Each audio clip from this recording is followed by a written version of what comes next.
Selamat siang pemirsa, apa kabar Anda hari ini? Kali ini saya Rida Pulpi menemani Anda dalam buletin Jateng DIY Dialog. Dan saya tidak sendiri tentunya, seperti biasa saya sudah ditemani oleh dua narasumber hari ini.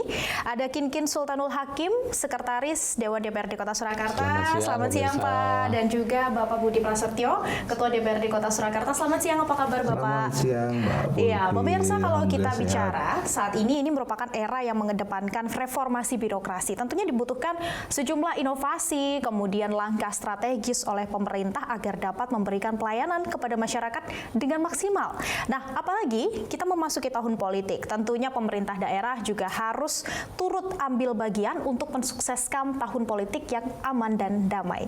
Selama 30 menit ke depan, kami akan membahas mengenai kinerja Sekretaris Dewan dalam melayani kerja DPRD Kota Surakarta. Bersama dengan dua narasumber yang tadi sudah saya perkenalkan, saya akan ke Pak Kinkin terlebih dahulu. Pak Kinkin, kalau dalam mensukseskan program kerja begitu di DPRD Kota Surakarta, apa peran yang paling strategis yang dilakukan oleh Setwan guna mencapai kinerja yang optimal dan terbaik? Ya, terima kasih. Jadi sesuai dengan tugas pokok dan fungsi Setwan, sebenarnya rinciannya sangat banyak. Tetapi secara garis besarnya itu ada dua hal yang dapat kita sampaikan dalam kesempatan yang baik ini, dan itu yang paling penting dan strategis. Yang pertama adalah bagaimana menjaga keharmonisan antara wali kota dan ketua DPRD beserta jajarannya. Itu yang pertama. Jadi wali kota dan DPRD adalah mitra sejajar dalam menyelenggarakan pemerintah daerah. Itu sesuai dengan undang-undang pemerintah daerahnya seperti itu. Yang kedua adalah selalu mengoptimalkan fungsi-fungsi layanan, baik layanan yang sifatnya internal maupun yang eksternal. Yang internal kita itu ada 3 hal yang harus kita lakukan, yaitu memfasilitasi pembuatan peraturan perundang-undangan. Yang kedua adalah memfasilitasi dalam badan anggaran dari sisi keuangan, dan yang ketiga adalah memfasilitasi terkait dengan pengawasan. 3 hal tersebut itulah yang harus benar-benar harus kita kawal, dan tentunya poin yang pertama adalah poin yang nomor 1, menjaga harmonisasi antara wali kota dan DPRD. Oke, kalau Pak Budi melihat bagaimana? Ya, saya kira saat ini yang sudah dilakukan oleh Pak Kinkin selaku top leader yang ada di Sekretariat DPRD sudah sesuai dengan apa yang dijalankan tadi, yang sesuai dengan yang disampaikan oleh Pak Kinkin. Beberapa fungsi yang saat ini sudah maksimal dijalankan oleh teman-teman di Sekretariat Dewan. Memang Sekretariat Dewan sebagai supporting system dari DPRD Kota Surakarta, seperti yang tadi disampaikan oleh Pak Kinkin, ini dalam rangka untuk menunjang ketika fungsi DPRD atau ketika fungsi Dewan, yaitu di bidang legislasi, kemudian penganggaran atau budgeting, dan yang terakhir adalah di bidang pengawasan atau controlling. Dan saya kira saat ini yang sudah dilakukan oleh Pak Kinkin selaku Kepala Sekretariat DPRD sudah dilakukan dengan baik, dan harapannya tentunya kita dengan pemerintah kota selalu bisa bersinergi, yang dalam hal ini difasilitasi oleh Sekretariat DPRD. Begitu Mbak. Ada yang perlu menjadi catatan mungkin Pak kalau kita melihat atau berkaca dari tahun sebelumnya? Ya, kalau catatan-catatan kecil saya kira tetap ada, tetapi tentunya dari evaluasi yang setiap saat kita lakukan, karena setiap bulan itu kan kita selalu rapat koordinasi dengan Setwan, dengan pimpinan. Jadi saya kira kalau ada permasalahan-permasalahan yang memang perlu dikomunikasikan, kita selesaikan di forum rapat pimpinan. Berarti tidak ada masalah yang perlu menjadi catatan besar begitu ya? Betul ya Pak Kinkin ya? Mudah-mudahan tidak ada.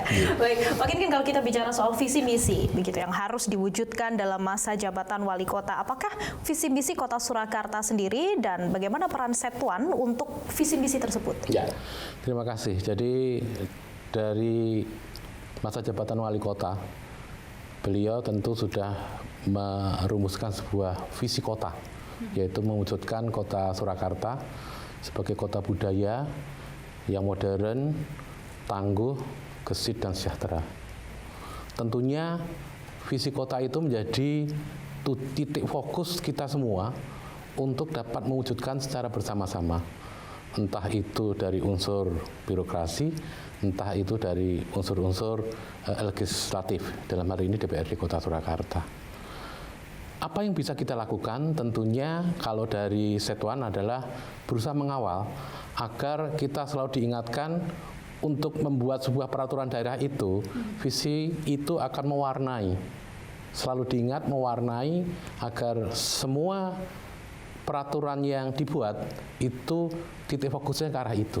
Karena Solo itu kota yang unik, sebuah kota yang kecil, tidak punya sumber daya alam yang berlimpah, tapi punya sumber daya manusia yang sangat luar biasa. Jadi tidak heran kalau banyak pemimpin itu lahir dari Solo. Wah, itu dia. Oke, ada tambahan Pak Budi?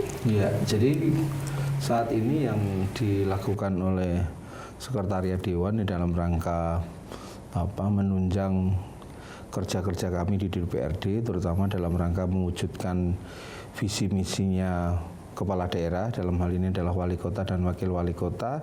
Tentunya kita sesuaikan dengan di setiap tahun itu kan ada tahapan-tahapan yang memang harus dilaksanakan sesuai dengan visi misi program-programnya Pak Wali Kota yang tertuang dalam RPJMD dan juga yang lainnya.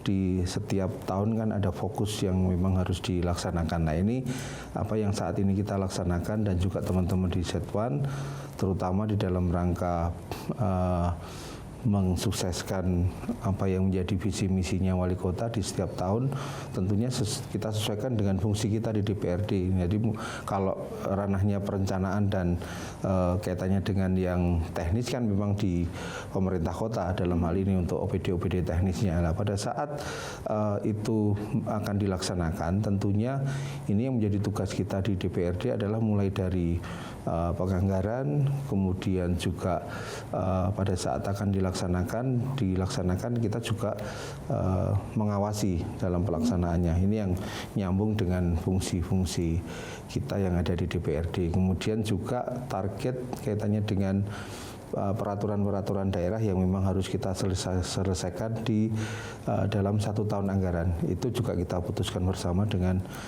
teman-teman pemerintah kota, dalam hal ini adalah OPD teknisnya. Itu, dan fungsi Pak Kingkin selaku supporting system dari kami di DPRD tentunya juga menyembatani itu agar komunikasi dengan teman-teman yang ada di pemerintah kota juga akan lebih lancar. Seperti itu, Mbak. Tadi Pak Budi menyebut ada beberapa target perda yang harus diselesaikan begitu ya di tahun ini. Nah, jangan dijawab dulu Pak, apa saja. Kita akan jeda terlebih dahulu, pemirsa tetap bersama kami.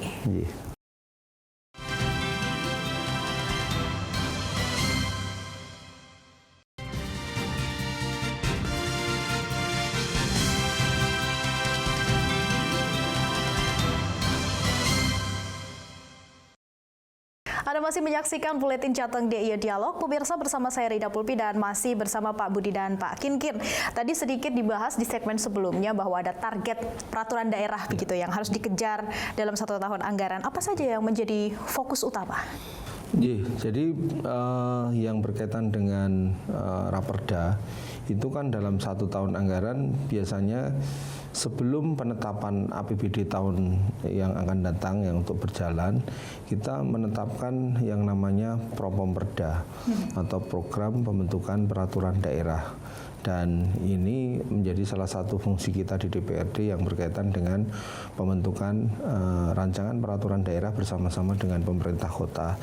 Di dalam 1 tahun yang sudah kita targetkan di tahun 2022 kemarin ada 11 Raperda yang bisa kita selesaikan, yang rutin. Itu usulan dari pemerintah kota maupun dari inisiatif DPRD, di mana dari 11 itu kalau tidak salah sekitar 4-nya adalah Raperda inisiatif dari kita di DPRD.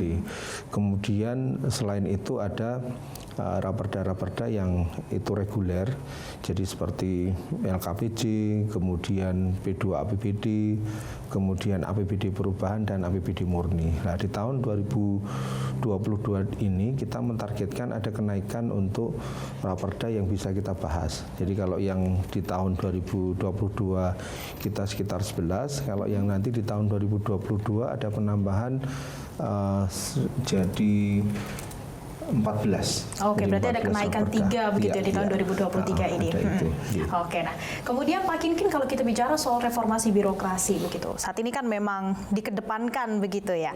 Kemudian apa langkah strategis yang dilakukan oleh Setwan Kota Surakarta pastinya agar fungsi layanan publik ini dapat efektif? Ya. Jadi yang pertama bahwa maksud dan tujuan reformasi birokrasi itu adalah menitikberatkan pada sisi-sisi pelayanan publik. Jadi yang dilakukan Setwan salah satunya untuk menuju ke arah itu, jadi merubah birokrasi pemerintah menjadi pelayanan publik yang efektif dan mampu mensejahterakan masyarakat. Caranya gimana? Caranya tentu kita akan membuat namanya standar pelayanan yang akan dilakukan oleh Setwan kepada masyarakat. Baik itu terkait dengan penyampaian aspirasi, kemudian ada 4 standar layanan yang lain, yaitu yang pertama adalah standar layanan penerimaan tamu, Ibu. Jadi yang menarik, Kota Surakarta itu salah satu destinasi tujuan untuk didatangi, itu salah satunya kantor DPRD. Ya. Jadi semua sahabat-sahabat kita yang ada di Setwan di seluruh kota kabupaten yang jumlahnya 500 lebih, itu setiap hari pasti akan hadir di Kota Surakarta untuk saling diskusi terkait dengan pengalaman dalam mengelola pemerintahan. Jadi mau tidak mau, salah satu destinasinya adalah kantor DPRD. Ya. Yang kedua, kita ada standar pelayanan yang terkait dengan anak-anak mahasiswa yang magang. Itu juga cukup banyak. Karena di Kota Surakarta itu banyak perguruan tinggi, bahkan beberapa perguruan tinggi yang tingkat Jawa Tengah, baik itu Undip, Satya Wacana, Unika, itu banyak yang magang di Surakarta. Setwan atau di DPRD Kota Surakarta. Yang ketiga adalah standar pelayanan yang menyangkut penelitian. Jadi penelitian tentang demokrasi itu ada di kantor DPRD, itu ada di Setwan. Jadi banyak tesis baik S2 atau skripsi yang S1 itu meneliti tentang demokrasi. Demokrasi Pancasila itu seperti apa, kok unik sekali gitu. Dan itu juga merupakan standar layanan yang kita buat agar masyarakat itu cepat, kemudian mudah, kemudian bisa terlayani dengan baik. Itu beberapa hal yang dalam konteks bagaimana merubah birokrasi pemerintah menjadi birokrasi layanan. Oke. Dalam mengubah begitu ya Pak Budi, tentu kan itu bukan sesuatu yang serta-merta langsung dapat berubah, pasti ada prosesnya. Seperti apa? Ya, belajar dari proses yang saat ini sudah dilakukan oleh Pak Kinkin dan juga teman-teman di Sekretariat DPRD.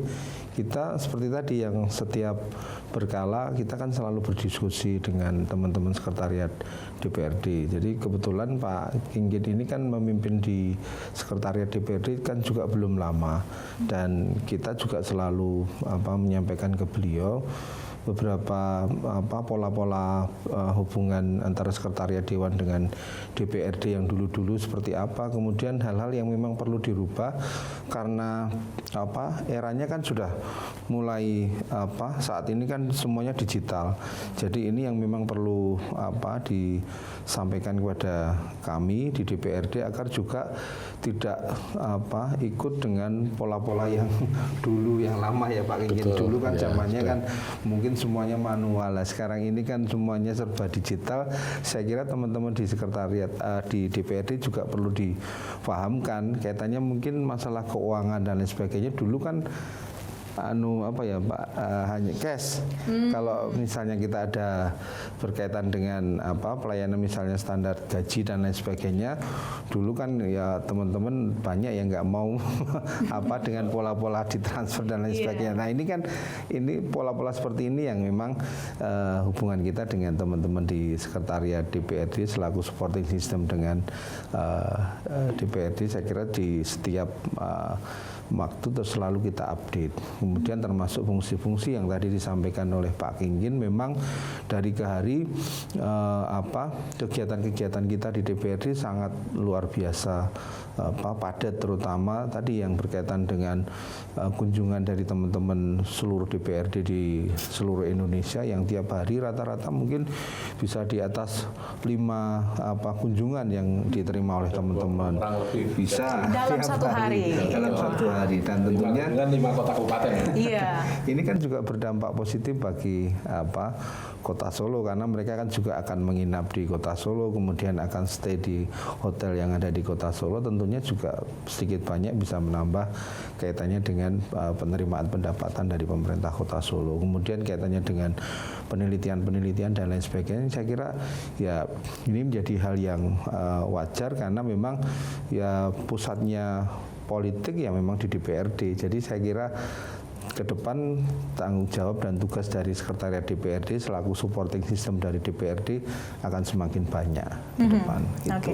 Pusatnya politik ada di DPRD. Kalau bicara soal politik, Kota Surakarta ini selain terkenal budaya, wisata, juga terkenal politik ya Pak ya. Nah, apalagi kita mulai memasuki tahun politik pemirsa. Jadi kita akan bahas lebih lanjut di segmen berikutnya. Tetap bersama kami.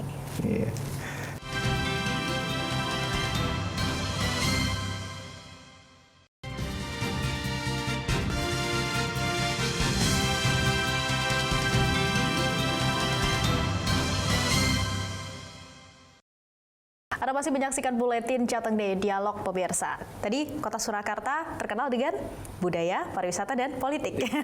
Karena tidak dapat dipungkiri pemirsa, memasuki tahun politik ini Kota Surakarta menjadi salah satu sentral politik terutama di Jawa Tengah begitu ya. Nah, pertanyaan saya adalah Pak Kinkin, ini kan mulai memasuki tahun politik, sudah mulai memanas begitu ya. Menghangat bukan memanas. Oke. Nah, terkait pemilihan anggota legislatif, bagaimana sikap Setuan tentunya untuk mensukseskan tahun politik ini agar berlangsung aman dan juga damai? Ya. Yang pertama, kita mencanangkan semboyan. Kita ada di mana-mana, tetapi tidak kemana-mana. Wah, apa artinya Pak?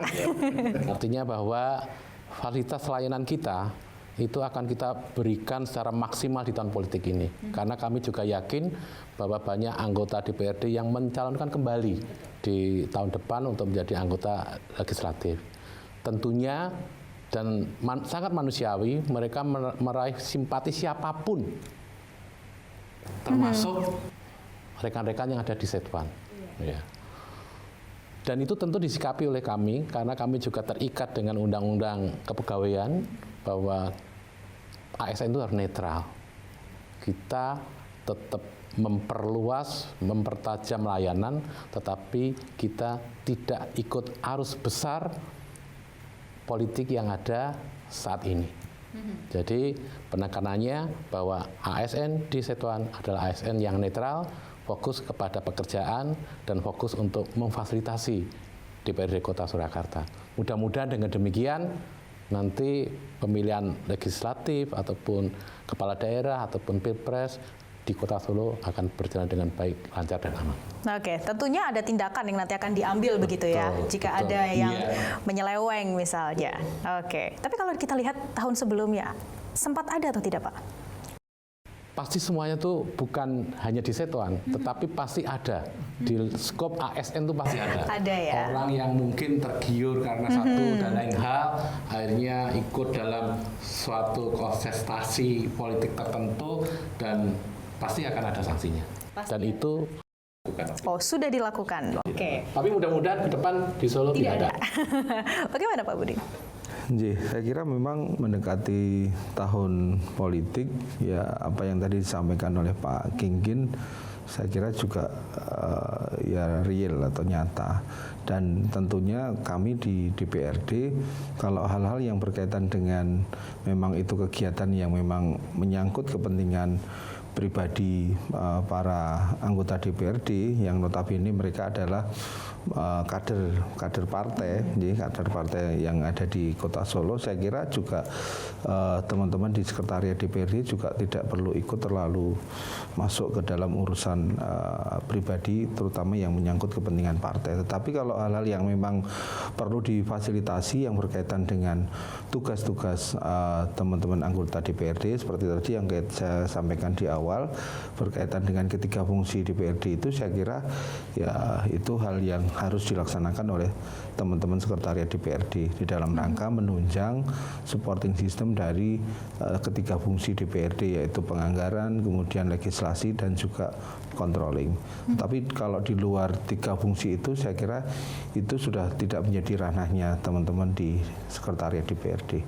Itu yang memang harus bisa dijaga, dan saya kira Pak Kingkin selaku pimpinan di sekretariat DPRD akan serius untuk menilai dan juga mengawasi staf yang ada di DPRD, seluruh pekerja yang ada di DPRD.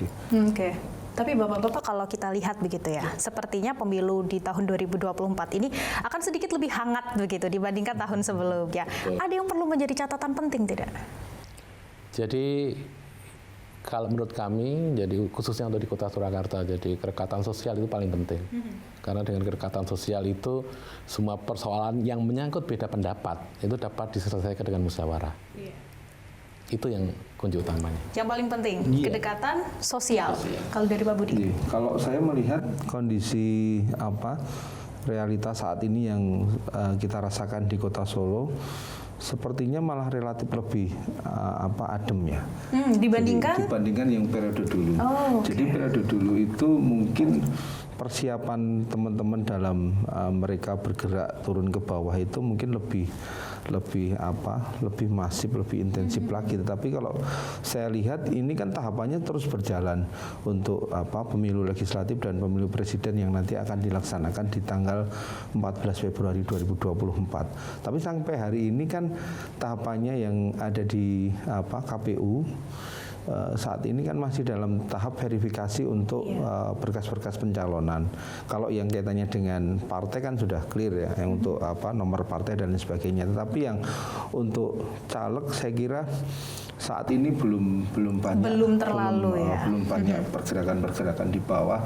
Kalau sudah ada, saya kira ya itu dalam rangka silaturahmi dan lain sebagainya. Tetapi kalau yang secara khusus masuk ke saya kira kok belum begituan. Berarti masih terpantau adem begitu ya. Oke, Pak Budi mungkin yang terakhir, kemudian harapan dan target pastinya untuk tahun 2023 dan nanti 2024 seperti apa? Harapan pribadi atau harapan partai? Untuk Kota Surakarta. Target kita jelas kalau partai.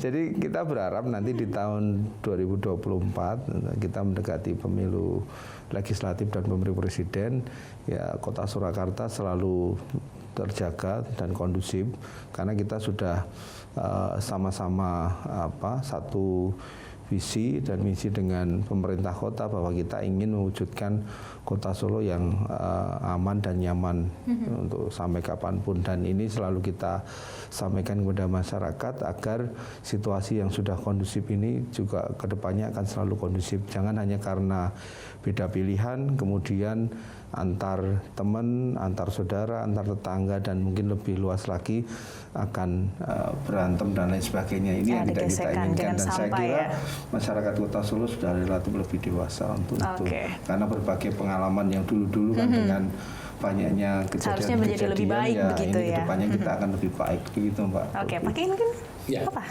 Harapan saya di tahun politik ini nanti akan menghasilkan anggota DPRD yang kemarin sudah berkualitas, tentunya semakin hari akan lebih berkualitas dan mampu untuk memperjuangkan aspirasi masyarakat yang berguna atau pada ujungnya meningkatkan kesejahteraan masyarakat Kota Surakarta. Oke. Seperti itu.